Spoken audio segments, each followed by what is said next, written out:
what I want to do in these pictures, again, were lifted quite liberally from Daniel Amen's website. And this is just a different way of looking at it, and I like it because, again, it shows you kind of pictorially what's going on. And there's more than one kind of ADHD, as you've probably figured out there. And actually, I'm looking, I have my handouts backwards. Flip over a page, and you'll have subtypes of ADHD according to Daniel Amen, and then we'll go back to the developmental course. I had my college put these together. You can't let grad students put together things, so. Okay. Combined type has symptoms of both inattention and hyperactivity. Classically, what you're going to see in the kindergartner through 5th, 6th grade kid is going to look like this. And take a look at this brain. Huge holes here in the frontal lobe. Their ability to have cause and effect thinking. Your ability to remember, I did this yesterday, and this happened, and if I do it again today, this is likely going to happen again. There's a two-piece here. One, you have to be able to physically remember that piece. And then two, even if you can put that together, you have to have the braking power to stop yourself from doing it. You know, that's like I drove over to Port Townsend a couple weekends ago, and I drove over the pass in what was probably the worst I have ever been on, Snoqualmie Pass. And I have four-wheel drive and studs, and I know how to drive in snow, and no big deal. Other people didn't. And I watched one car, they had their brakes on. I could see them have their brakes on. I go, no, take your foot off, you know, but they got them locked up, and I just watched them slide into another car. So even when you got the brakes on, if it doesn't have anything to grab hold of, if you're on ice, you know, all you're going to do is slide. So when you see these holes, the reason I'm showing you, I want you to remember, his brakes aren't working. That is working is on ice. And there's a reason. This is not just volitional. Yes, ma'am? Are those actually holes in the brain, or are they inactive parts? They are functional holes. The brain doesn't have a hole there, but what it is, where this does not show, see where it's all fluffy and nice looking like a cotton ball there? There is metabolism of both sugar and oxygen. The only way we know what's on in your brain is if you're burning oxygen and sugar. When my mother used to tell me fish is brain food, she was wrong. Sugar is brain food. Glucose is what your brain burns, but it needs just a very small amount of it. These spots right here, there's no sugar metabolism and there's no oxygen metabolism. These are not turned on. So that whole area of the brain is just offline. The neurons aren't firing, they're not metabolizing. That's the only way right now we know whether your brain's working or not, is whether it's metabolizing glucose and oxygen. That's not. Primary inattentive type. You see inattention, and along with that, kind of depressive looking things. They're bored, they've got low motivation, internal preoccupation. They're always focused on my stomach, my wrist, my knee, my toe. And they're always internally focused on how they feel and whether something hurts. Very low energy. The average depressed kid doesn't look like this. This is adult-looking depression. Adults lump, kids agitate and jiggle when they're depressed. So when you see this lumpy kind of kid, rather than think depression, think potentially ADHD. Because only about 1 out of 10 kids will show you that lumpy vegetative depression that grown-ups are classic for. Kids are irritable, cranky, touchy when they're depressed. Kind of like me most of the day. Primary inattentive type. Look at those huge holes. Now, interestingly enough, look at the holes, limbic system, temporal lobe. That's where that depressive kind of look is coming from. There's no emotional energy under this kid. Your limbic system is a good thing. It's what gives you joy in life. It's what gives you energy. It's what gives you drive. He's got a big hole there. And it's harder to see on, I realize, projected, but this is implying a huge emptiness behind this little bridge right there. That whole limbic system is offline. His ability to have joy and energy is not there. Over-focused. This is not recognized by the DSM, but I see it in kids all the time. This is a kid that he meets the ADHD criteria, and on top of that, cannot seem to shift gears. Once they get going in an activity, they want to stay in that activity. When you say, put away your spelling book and get out your math book, even though math's his favorite subject and he hates spelling, he blows out. He can't make that shift. When you say, hey, put on your coat, let's go to the beach, he blows out. Not because he doesn't want to go to the beach, but because he can't flex. He can't bend. Now, when I think about the world, and I do a lot, I wish for children an attachment. I want a bond for every child. For grown-ups, I wish for each and every one of us cognitive flexibility, the ability to bend, to adapt, to adjust to what is in front of you. Did you plan for 10 people or 50 people? However many shows up, adjust. Get over it, move on.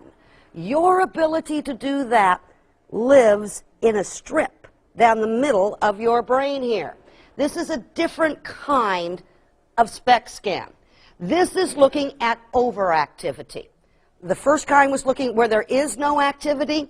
The red spots here show where the brain is 20% higher activity than statistically it should be, based back to the norms. This strip right here is an area in the brain called the cingulate gyrus. Think of that as the clutch in your brain.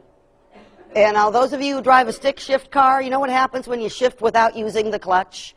That horrible grindy sound and, the mechanics going, no, sort of thing to it. Your ability to step out of one thought, disengage, and re-engage in another thought is dependent upon this working smoothly. When it locks up, they can't shift. Not won't, can't. The kid looks very often kind of argumentative, problematic, it's not where I wanted to go. Argumentative, they worry, they're oppositional. But this isn't the classic, I'm not going to do it kid. This is the, I'm not going to do it kid. They're anxious. There's a read of anxiety underneath that opposition. Over-focused ADHD, the brain is not shifting. Taken to a higher level, it's the same thing that OCD, obsessive-compulsive disorder, is in that same area of the brain. And ADHD and OCD sit very close together genetically, and there can be easily overlap. You can have one and the other. Lucky you. Okay, we got that one. Temporal lobe, here on the sides of your head. This is associated, we know, with hearing. Part of your language center lives here. Part of your language center lives on the top of your head. But you have two language centers. And we think your ability to be stable in your mood, relatively well-behaved, and okay with the rest of the world lives here on your temporal lobes. When we have temporal lobe ADHD, you have the squirmy, bouncy, inattentive, and what might be called either a bipolar kid or a dysthymic kid. They show you mood symptoms. They may be a bit aggressive, particularly when they don't get their way because they don't have a lot of coping skills. And a little bit of paranoia. Everybody's out to get me. Now, to a certain degree, when you're a foster kid, everybody is out to get you. Few of us really know the feeling that a kid has when the social worker from the state shows up with the plastic bag in their hand and says, load it up, you're going somewhere else.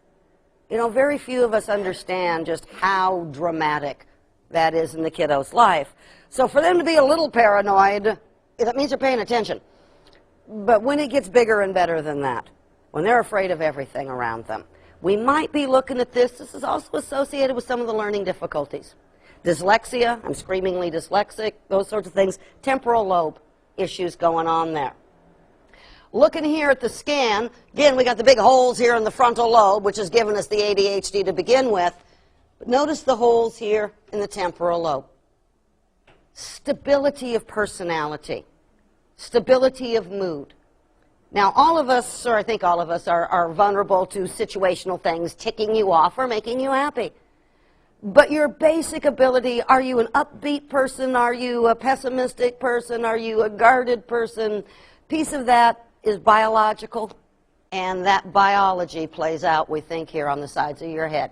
This is also the most easily damaged area in your brain because it's surrounded on 5 sides by bone. And I don't know what great design was planning when they put our head inside that skull, because you have ridges, bony ridges on the inside of your skull. You know that new baby that's got that soft spot and that little skull that moves around? When you hit a certain point in age, they fuse together and they make a little tiny ridge. Now for us, it's on the inside of the brain. That way we don't look like Klingons, you know, with all these ridges on the outside of our head. But that leaves this very, very vulnerable brain. Your brain's got a consistency of what I call Jiggler's Jello, you know, the stuff you can pick up with your fingers. That's about the consistency of your brain. Stick that into a bony case with a bunch of sharp edges and shake it around for a while. You know, even when you don't have a parent who shakes the kid, how many of you fell off the top bunk, fell off your bicycle, ran into a wall? I was always good at, you know, the basketball standard. For some reason, I could hit that every time I went by it. You know, how many times did you whack yourself on the head? And with that, the potential of damaging. And here on the side, very easy area to damage, because it kind of got added as an afterthought in our brain, and you got this bony case all the way around it. Limbic ADHD. Now, this is a little bit bigger and better than the previous one that we'd looked at with the inattentive type. This kiddo, lots of not only depression, adult-looking depression, negativity, I'm ugly, I'm fat, I'm stupid, low energy, social isolation. The kid who says, I don't want to go to the mall, I don't want to go to the video game, I don't want to play, I don't want to hang with the others. Decreased motivation and cranky. We are probably looking at limbic ADHD. And here, again, it's an overfocus. What we're looking at is this red spot right here. This limbic system is cooking. It is at a much higher level. Eamon is just starting to explore, is limbic type ADHD some of that trauma brain from Kitty? You know, he's just starting to take a look at Bruce Perry's work and try to incorporate it into his work. This might be a picture of a trauma brain kid. We're just not 100% certain here. Ring of Fire ADHD. Here is probably our biggest and baddest, if you'll allow me that construct. Think of the kid that right now many centers are calling juvenile onset ultra rapid cycling bipolar disorder. That makes me insane. Bipolar can indeed show up in kids. And about 15 to 20% of people with bipolar disorder started it as kids. And I'm here to tell you it can be there. But having been in the field for 30 years, we have diagnosed this same kid something different about every 4 to 5 years. We've called them unattached. We called them minimal brain disordered. We called them children without conscience. We called them ADHD. We called them PTSD. Right now we're calling them ultra-rapid cycling juvenile onset bipolar disorder. You know, what we see is severe mood swings. This kid goes from 0 to 60 in 1.2 seconds. He is calm and then he is aroused. And it takes him hours to back it back down. The average kid, if they're not getting a lot of secondary gain, will drop down a temper tantrum in a couple of minutes. It hurts to beat your head. These kids don't. And then they shut down for 2 to 3 hours. I mean, total wipeout. Yep. Can't do nothing. Yep. Think about when you get aroused, angry. Most of you, of course, have never been that way. But some of us hit that occasionally. And when you are just livid, and you don't have the verbal skills, and you don't have the adult authority, and you don't have all those things, very often what you do is pitch yourself on the ground, and you scream and yell and throw things, and you bite, and you kick, and you scratch, and you try to destroy everything around you. And while you are doing that, your whole frontal lobe is offline, your limbic system is running wide out, and your body is sending a message saying, alarm, alarm, alarm. And as it does that, you have a cycle called an HPA, pituitary hypothalamus adrenal gland. Your hypothalamus sits in your limbic system, and it's looking all the time, is there something dangerous here? When it goes, ooh, something's dangerous here, something's scary to me, something's new, something's threatening, it sends a chemical messenger to your pituitary gland, which hangs just outside of your brain. It's not actually part of the brain, but it hangs on a stem outside of it. It sends a little chemical messenger, says, pituitary, we're in trouble, get me some help. Pituitary sends a message down to your adrenal glands, which sit right here in the center of your back. Why they're there, heaven only knows, but they're placed right there on top of your kidneys. A chemical messenger goes to the adrenal gland and says, we're in trouble, do something. The adrenal gland pumps out adrenaline, your friend and mine, which says, crank up, pick up the blood pressure, pick up the heartbeat. Tells the pancreas, get me a whole lot of insulin out here. Tells the rest of the system, dump sugar into the system, start sucking in oxygen, get ready. The body revs up. You are at about a 5 times metabolism rate at that point. They're very strong. They are, really, the kid that's 30 pounds, I have seen an adult not be able to hold on to. And when they're standing there, they go, well, what do you mean you couldn't control the 3-year-old? I've tried to hold on to a couple of them. I'm impressed.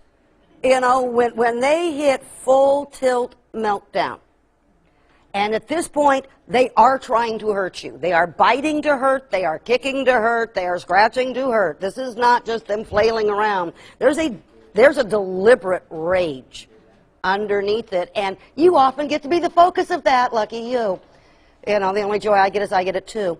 But in this piece, when you got that kid starts to roll like that, he can literally go for hours. Cannot turn it off. Not will not. Cannot.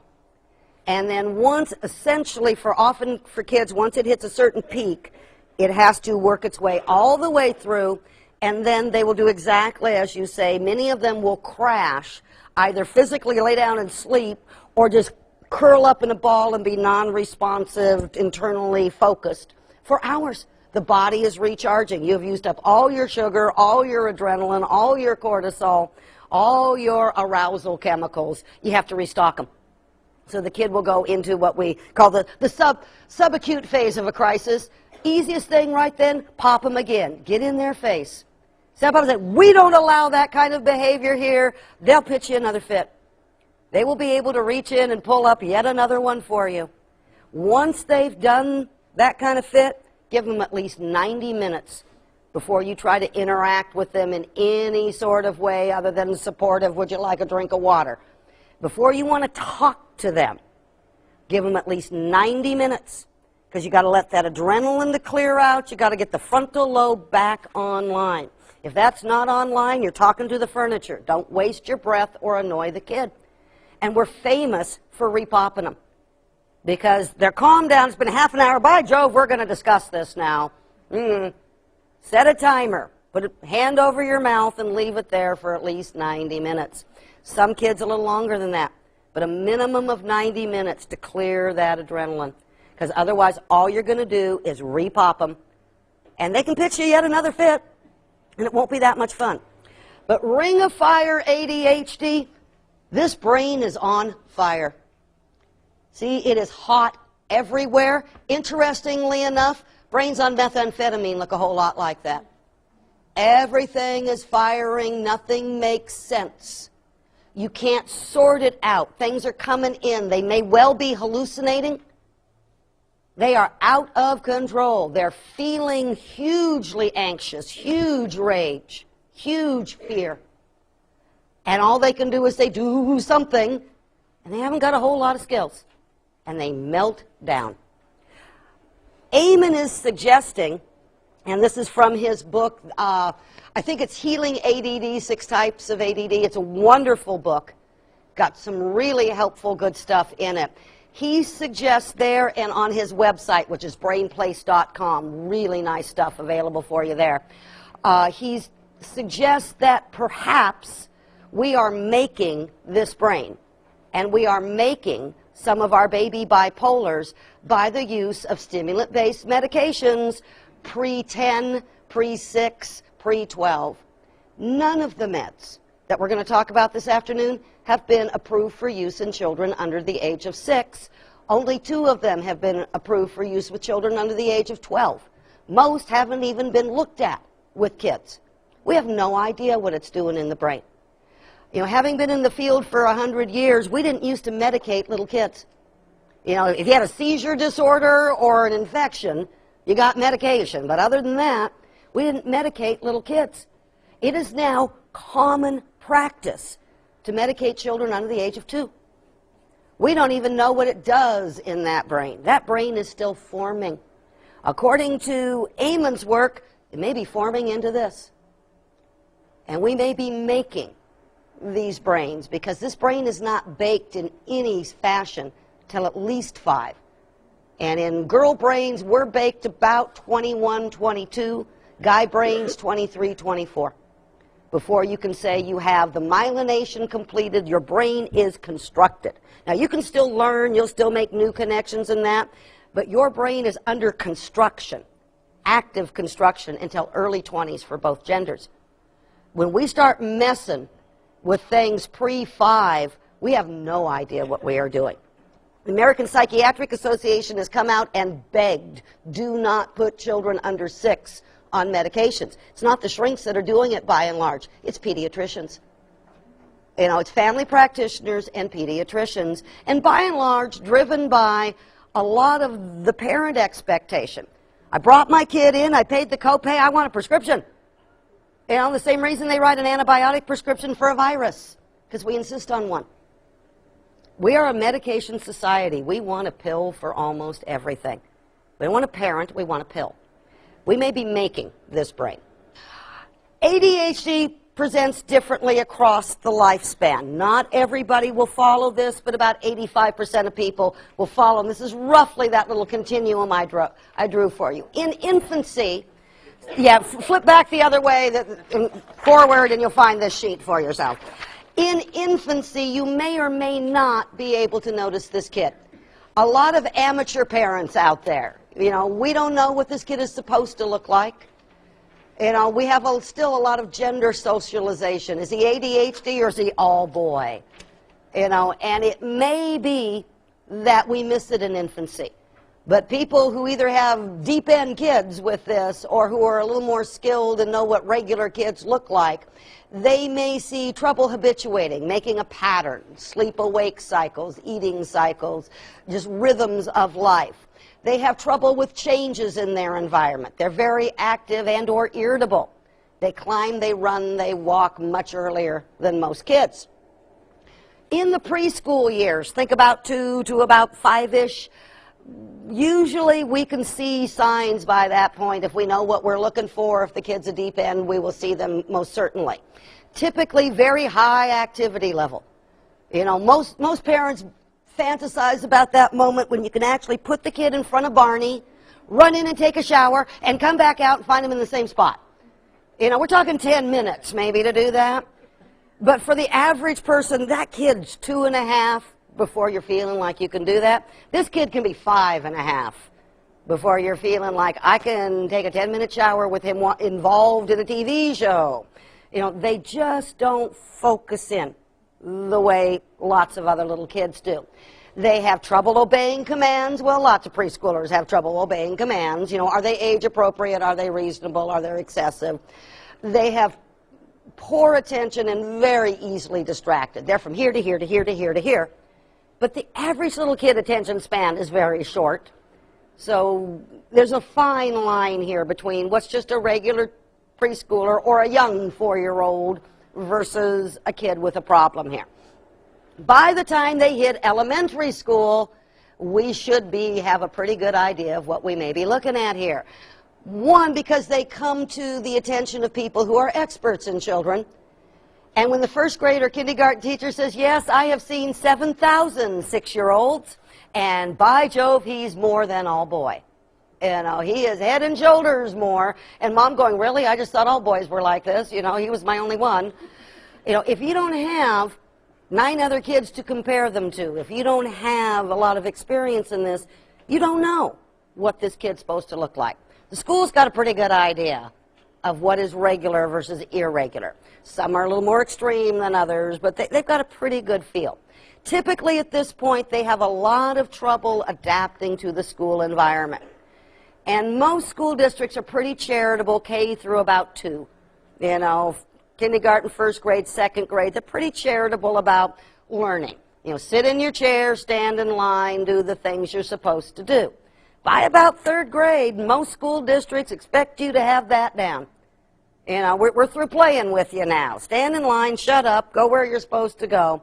We're going to have bigger problems, depending on the school district, about 2nd to 3rd grade for a lot of these kids. They have difficulty doing their work independently, and the teacher says, I can't stand next to them. I got 28 other kids in the classroom. You know, they have a lack of self-control bigger and better than most kids. They're much more impulsive. They're more likely to poke the kid next to them or throw the thing. You know, all those little thoughts that go through your mind, or I assume they go through your mind. You go, no, I probably shouldn't do that. Because you got a frontal lobe that says, bad idea. They don't. And so when they say, gee, if I jumped up on my chair and threw that over there, what would happen? Well, they're going to do it and find out. If it goes through their mind, it may come out their body. You know, they're going to act it out for you. They have more and more trouble getting along with peers. Particularly as they get a little older, they don't take turns well. They don't let the other person shine well. They don't do well in team sports. They're too organized. They're too structured. They just don't work well, and we now have some defiance and conduct stuff starting to build up. I will suggest to you we build some of this in kids. If I can, you know, borrow these 4 unsuspecting people who had the poor sense to sit in the front row here. If I've got a 1st grade classroom and I have 4 ADHD children sitting in front of me, and they've been through kindergarten, so they know in school they're supposed to sit in the chair. Now I'm up here teaching math, and they're going, sit in the chair, sit in the chair, sit in the chair. And I turn, you remember the joy of elementary school when they'd go, here, you come up and do the problem? You remember those moments when you're going, oh, Lord, let me be anywhere but here? So I've just done this math problem up here. So I have, let's see, 345 plus 93. And I say, come up and do the problem. And you go, oh, God, I was sitting in the chair. And you say, I'm sorry, teacher, my frontal lobe was not engaged at that moment. I was attempting to control my parietal lobe, and I was not focusing on the math lesson. But the average 1st grader doesn't have that. But they go, what? You know, and I say, come up and do the problem. And based on the individual personality of the child, this is an anxious child. She goes, oh, God, I can't do this. I wasn't listening. I don't know how to do this. She begins to cry, slides under the desk, and sits on the floor. And the teacher goes, oh, God, fragile child. I'm going to make a CPS report. She's probably being abused. I'm going to follow up. I'm going to see what's happening. But I am never, ever going to call on her in class again because I don't want to cause any problems here. I don't want. Okay, so fragile child, which may catch an anxiety disorder diagnosis if my system gets hold of her. So I turn to the 2nd child and say, here, save me, come do this problem.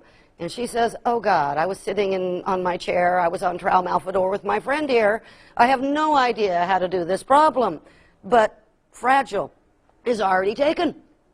So she says, okay, teacher. And she comes up and she looks at this for a while, and then she writes, teacher is a dummy. And everybody laughs. And I say, sit down.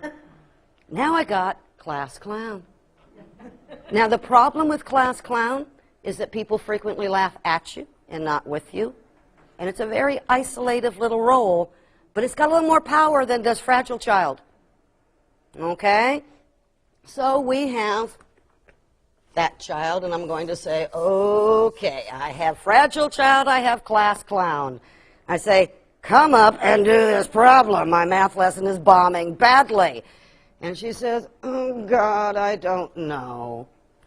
But she looks and says, well, Okay, Fragile's taken, and Class Clown is taken, so I'll just stand up here and stare at it until the teacher says, oh, sit down.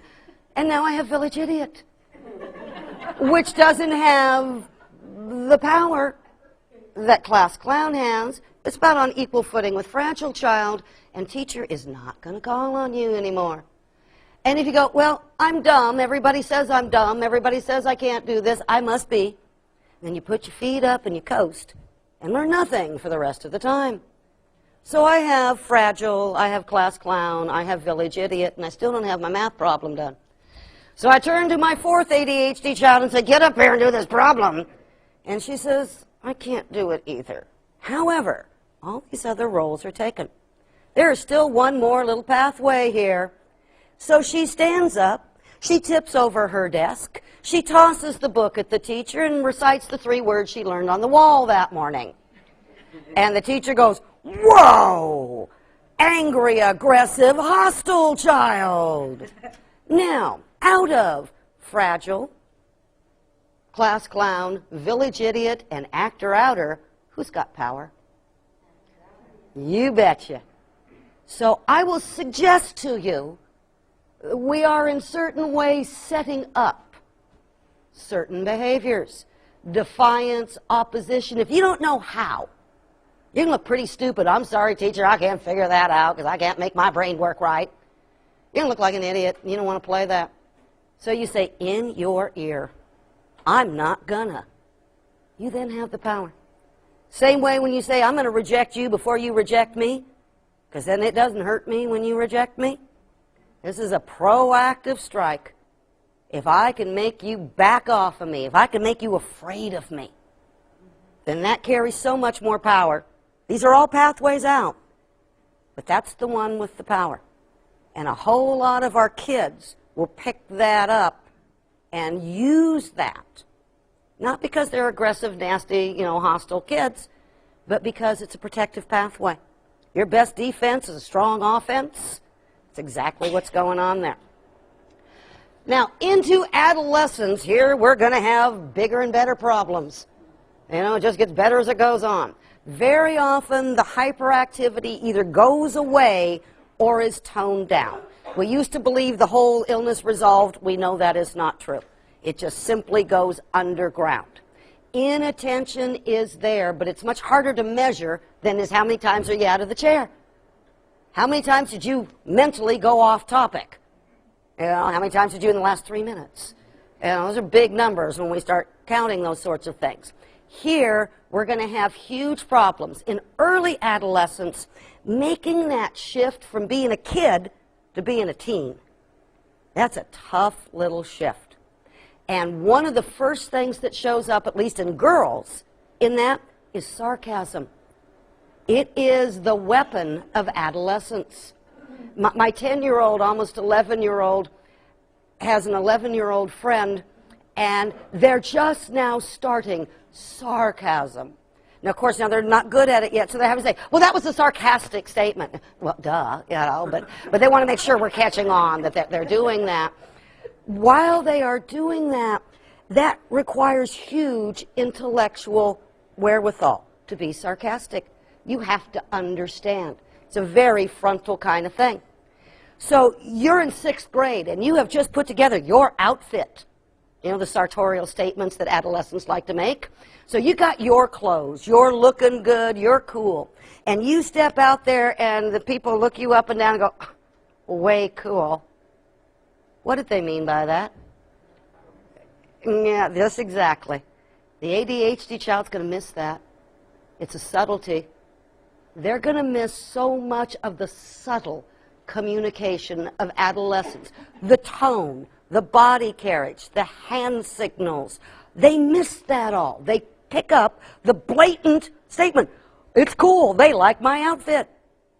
Oh, honey, you're going to be played for a fool here. So in that, they have a lot of trouble making that transition. It's much more intellectual.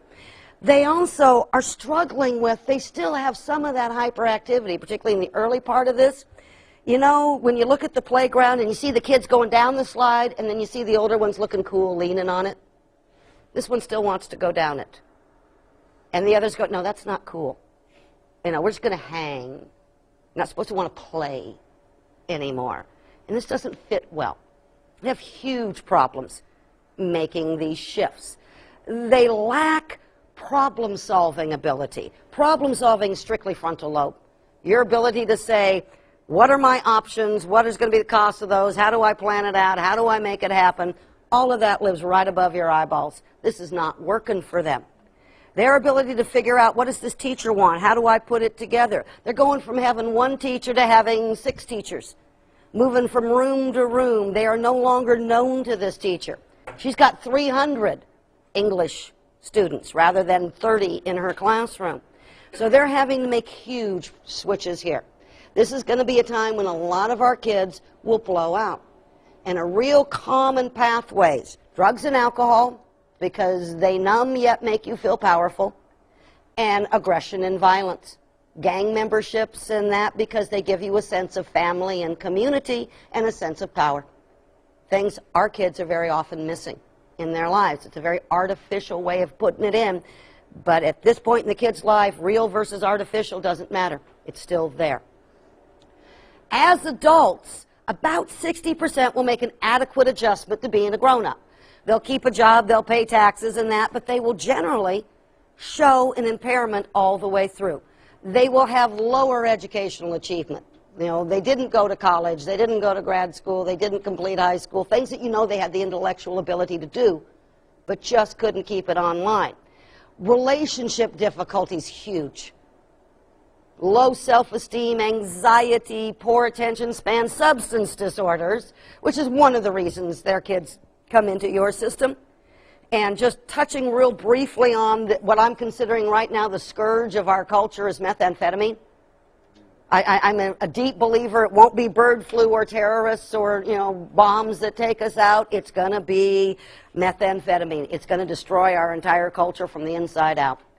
And you're going to catch it in a number of ways. You're going to have kids coming into you because parents are using meth. And meth has the biggest addictive hook out there. They have the least success rate at staying clean and sober. So they're going to relapse, relapse, relapse, and that kid's going to yo-yo. And we know how damaging that is on that kid, in and out and in and out and in and out. About a 90% relapse rate with methamphetamine. It's huge, bigger than any other substance out there. You're going to have kids coming to you that were gestated in methamphetamine using mothers. And it has differentials. We don't have good science under it yet because we're just starting to look at that. Everything I'm seeing so far, frontal lobe difficulties. Wiring wrong, neurons not lining up right. We're going to be looking at people aggressive, hostile, moody, with very little ability to get a hold of that. Then you have the children once born who are now crawling about, mouthing, living in a meth-producing area. In that, you produce 7 pounds of toxic waste for every pound of methamphetamine. And the fumes, when you're cooking meth, you make it by heating it up, the fumes are absolutely toxic and they permeate everything. Everything to the point that they'll condemn the house if it's been used as a meth lab. It has to go on the tax statement. You're supposed to tear out all the drywall, put up new drywall, all that, because it permeates into it. So you're going to have meth coming at you in a variety of ways, but meth is going to inundate our entire system. Adults with ADHD tend to use stimulant-based street drugs because it works in their brain in much the same way the stimulant-based prescription drugs do.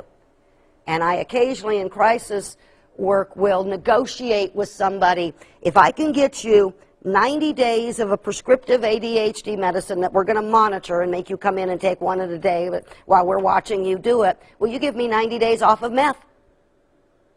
And I want to see if your brain works the way I think it's going to. Because when people tell me, I don't really get high, I feel normal, my first thought is I'm looking at ADHD brain.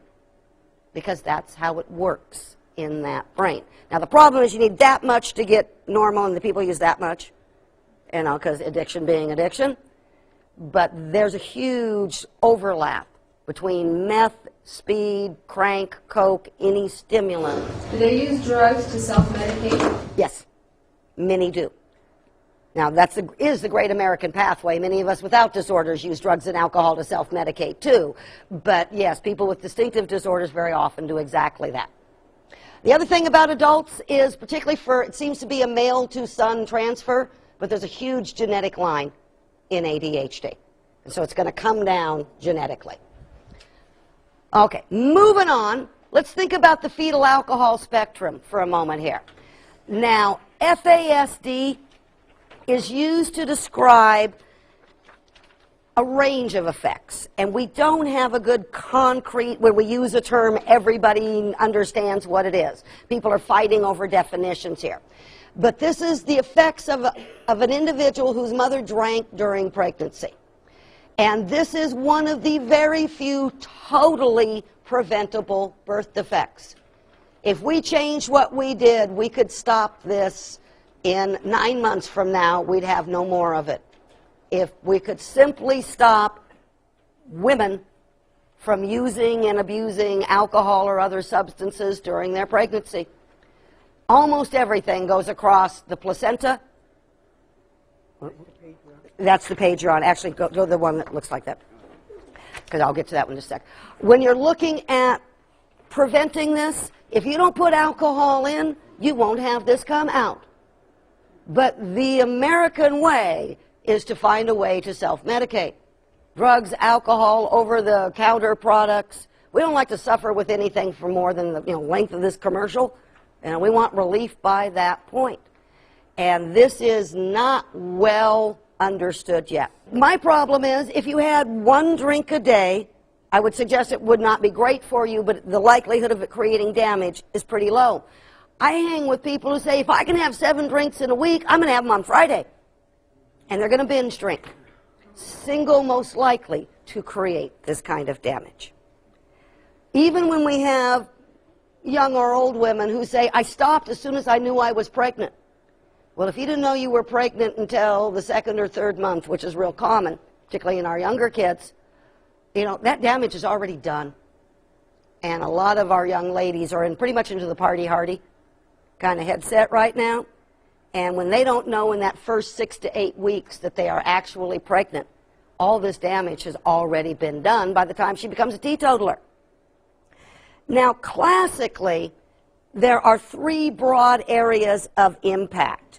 And we're going to be looking for, and you have a sheet that says diagnostic criteria, we are looking for facial and body deformities, that funny-looking kid that I made reference to. Let me switch to this slide real quickly here. Now, you got to look at mom and dad and then say, okay, that's where that came from, because some people just hand off the best to their children. And so, if mom and dad have almond-shaped eyes and the kid has almond-shaped eyes, we call that genetics, not FAS. But if you have the standard Caucasian round-eyed parents, and you have what looks to be almond-eyed, Asian or Native American eye, then one questions either, is that daddy or what went on here? But common things we will see: flattening of the mid-face, widely spaced eyes. Now, roughly, you should be able to put your fingers between your 2 eyes and then have it be the same equidistance either direction. So between your eyes and to the side to your temple, that should be roughly the same all the way across. Very often these kids seem to have very widely spaced eyes. The eye is actually put in the right spot. What you've got is an elliptical fold coming across here that looks like it's shortening the eye, because the eye has a fold that the parents' eyes do not have. Fulcrum here underneath your nose, it roughly, from the tip of your finger to your first knuckle here, put your finger there, that should fit end of your nose to the top of your lip. Should be right about that. That's about proportionally what you should be.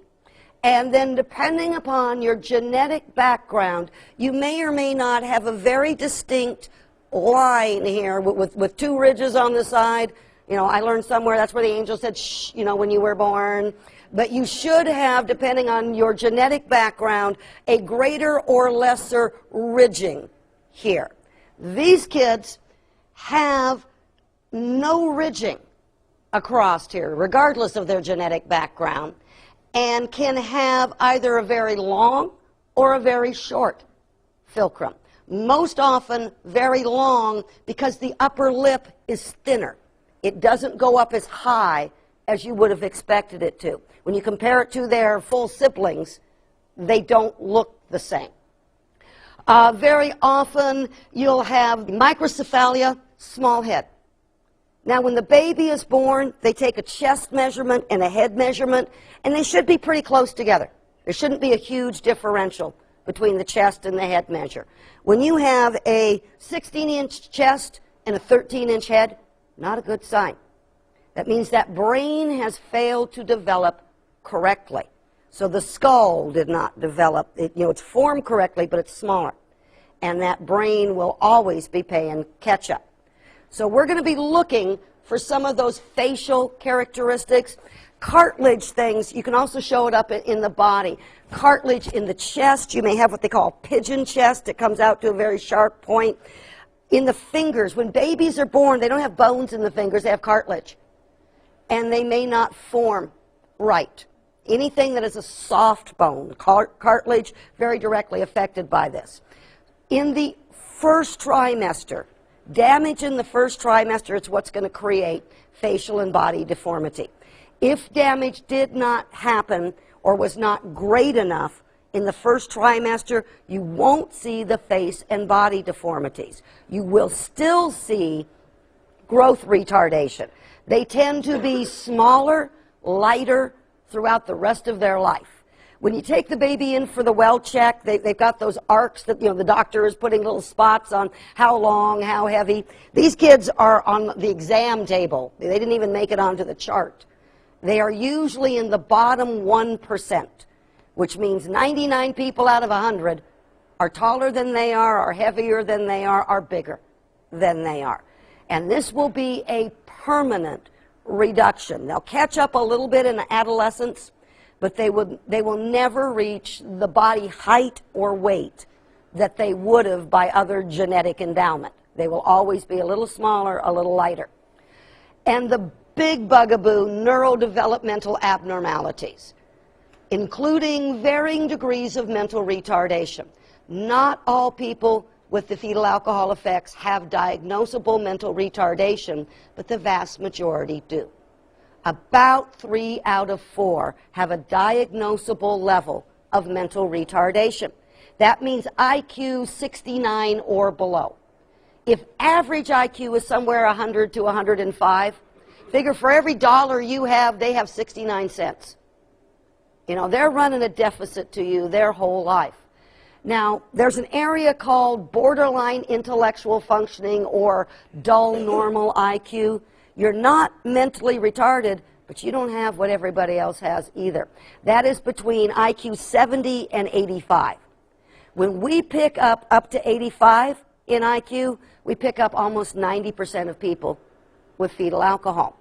So expect there to be some level of cognitive impairment. It may be relatively light, or it may be quite dramatic.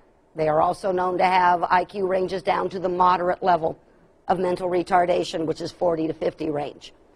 So, you know, this can be the full-scale variability.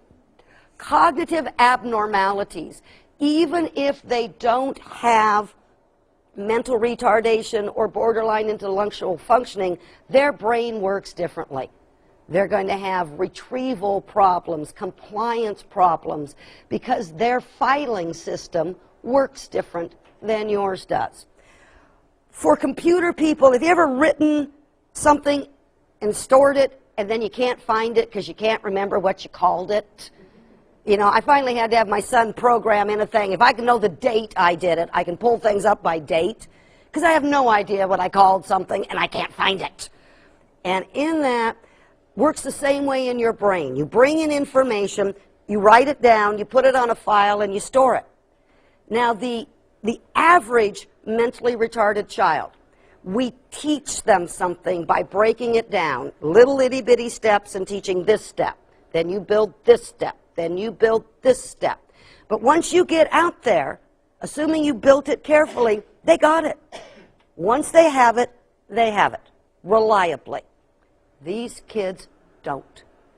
You still have to build it step by step by step. But if they have it on Tuesday, they may not have it on Wednesday, but they'll have it again on Friday, which will make them look like they're jerking you around. It will make them look like they just don't want to comply with you. They don't want to perform. Their retrieval system is not working well. Some of the time, they can find the file, they can pull it up, they can run it. Other times, they can't find that Hummer. It's not there. So they can go through all those things, it's not there. You know how frustrated you get when you can't find your car keys, your purse, your cell phone? 3 top things I lose. I don't know what y'all lose. But when you can't find those, you get frustrated. Now having something that you're just not trying, that helps a whole lot. You knew where they were yesterday. Why don't you know where they are today? Because I put them somewhere else. We need to help understand that it's not that the child will not. The child cannot. And if we turn it from, it's not opposition, it is inability. It will help us be a little bit calmer. We got a question over here? While we're running that microphone, when your brain doesn't work right, your behavior doesn't work right. Go ahead. My question is, if, say, the mother doesn't drink, how much effect does the father have into play? This is new research, and it's being kicked around, and up till about 2002, we were fairly certain that Dad's only piece in this was he sat on the bar stool next to Mom and bought her alcohol. Well, we know women's eggs are formed when you're in utero. Every egg you had formed when you were in utero. Men build sperm all the time. And recent research says heavy-duty alcohol use, heavy-duty drug use, not only lowers the sperm count, but creates more and more abnormal sperm. And research coming out of University of Washington right now is saying that there is a form of fetal alcohol disorder that the kid can have when Mom never had alcohol enter her body, but Dad did. So, guys, you are no longer scot-free in this one. You know, we can at least look back and say, maybe Daddy had something more to do than the fact he bought the drinks. So we do know, because sperm is formed all the time, if this guy is using and abusing on heavy-duty levels, it can affect not only the number, but the mobility and the viability, how well those sperm are put together. And the newest research is saying possible. It's not huge, but it can be out there. Okay, so we're looking for impacts in all of those areas. You may or may not have the facial and body deformities, depending on first trimester issues.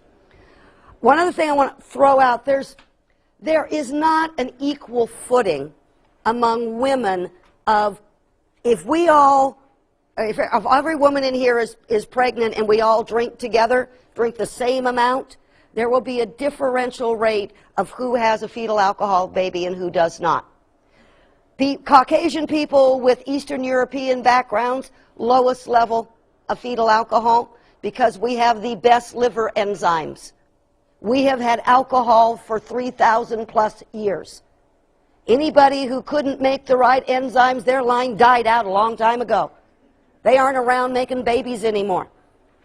When you start looking at Asian population, African American population, they have less experience with alcohol genetically. It has been around less. It was developed in Europe by the Caucasians and brought to everyone else. When you talk about the Native American population, the single biggest likelihood group of having it, 2 reasons. One, they've had alcohol less than 300 years.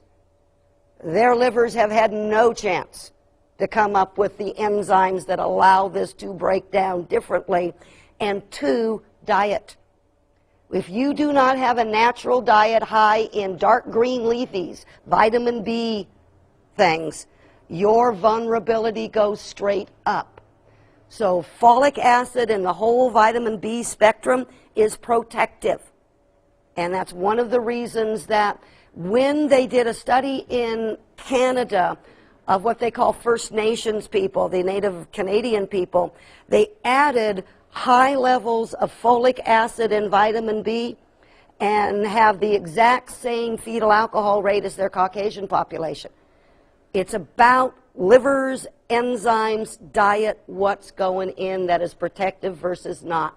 It has nothing to do with drinking levels, cultures, backgrounds. It has to do with livers. It has to do with how long have your genetics had that substance coming in. How long has your body had to adapt to it? Those of us with Eastern European, we've had 3,000 years of doing it. We got better enzymes to break down alcohol. Fine thing to be proud of. We're better drinks. Okay. All right, moving ever on here. There is no solid consensus in terms of what we're going to call this. So I'm just going to throw out letters at you so you at least know what they mean. Fetal alcohol syndrome, FAS, the child has facial deformities, growth deficiencies, and central nervous problems. Very often will carry mental retardation. FAE, fetal alcohol effects. There's cognitive difficulties. There may or may not be full retardation, but there's some cognitive problems. Growth, they're still smaller, lighter, but they lack that facial deformity. They're not FLKs. Now, interestingly enough, even with the full piece, University of Washington, the #1 leading teaching hospital in this, had a 100% miss rate when they tried to diagnose newborn kids with fetal alcohol. Before they went home, so within 24, 48 hours, they had a 100% miss rate. So in that, this is not easy to do. All new babies have funny looking faces, and they're all squished in that. PFAS, partial FAS, some facial deformities, like the ears might be set a little bit low or connected at the top of their head. The cartilage isn't shaped quite right. Eyes a little wide set, but not microcephalic, not the full meal deal here. Growth retardation and neurodevelopmental abnormalities. Yes, ma'am. What happens when you take a child and they're looked at and they by the looks of them, they check them out and they say, oh, well, no, he or she doesn't have the signs, and you point out the ears or the top of the cartilage or the ears is still like part of the head, and they say, oh, well, they'll either grow out of it or still happens, yeah, it doesn't happen, and it just... What could you do? We need a full-scale diagnostic eval, which I'm going to walk you through. Give me 5 more minutes, and I'll walk you all the way through that. I promise you I'll do it. ARBD, that's alcohol-related birth defects. This is a Canadian term, and it's very broad. It says, mom used alcohol, and there's something different in the kid. And so it's a very overarching term. It really doesn't have a lot of teeth in it. We don't know what that means. ARND, alcohol-related neurodevelopmental disorder, is the one I've tended to shift to, and that flows more easily off my lips than most. And this is looking at, this kid has some cognitive issues and some behavioral issues that I can't explain just by their background, what the experiences they've been through, their abuses. I can't explain it just based in that. We have bigger and better on top of that, ARND. So there's no real uniformity of this, and you may have a physician who says they're not FAS because they don't have all the facial stuff, so nothing's wrong with them. Not true. But that makes it a little bit harder because we don't know exactly what we're playing with. What we need to keep in our mind, alcohol is a teratogen, which means it is damaging to a fetus or an embryo. It always will go through the placenta, and if your blood alcohol is not supposed to be higher than 0.08, you're legally drunk then, that's by your weight. And the bigger, more solid you are, the more alcohol you can put in, which is usually why guys can outdrink ladies because they got better body mass to them. Well, when you've got a 120-pound woman has a 0.8 alcohol level, what alcohol level does a 1-pound infant have? You know, because she's gotten that exact same alcohol coming through the placenta to baby. So that baby's alcohol level is much, much higher because its body is independently trying to get rid of that same level of alcohol coming in. So you can grab that, a 200-pound man can drink more than a 100-pound woman. Well, a 1-pound baby doesn't have much of a tolerance. And it can't tell you, knock it off, I got a headache. So this will always pass through binge drinking as defined by 4 or more drinks in a 3-hour time period. So think, going to the bar, do you have more than a drink an hour? Which most people would say yes, then they're ending up, that's a binge drink. And any alcohol consumed by a pregnant person, assume will go to that baby. But having my last child 10 years ago, and admittedly I was an old mother and the doctor was just shaking his head, but he was suggesting, and boy did he say it to the wrong person. He said, you might consider having a glass of wine every day to build up the red blood cells and to keep any early labor. I said, oh, you want my child to have fetal alcohol problems and that? And he's just going, oh God, why did I say this to you? But the biggest thought now is no alcohol, period. Just don't put it in.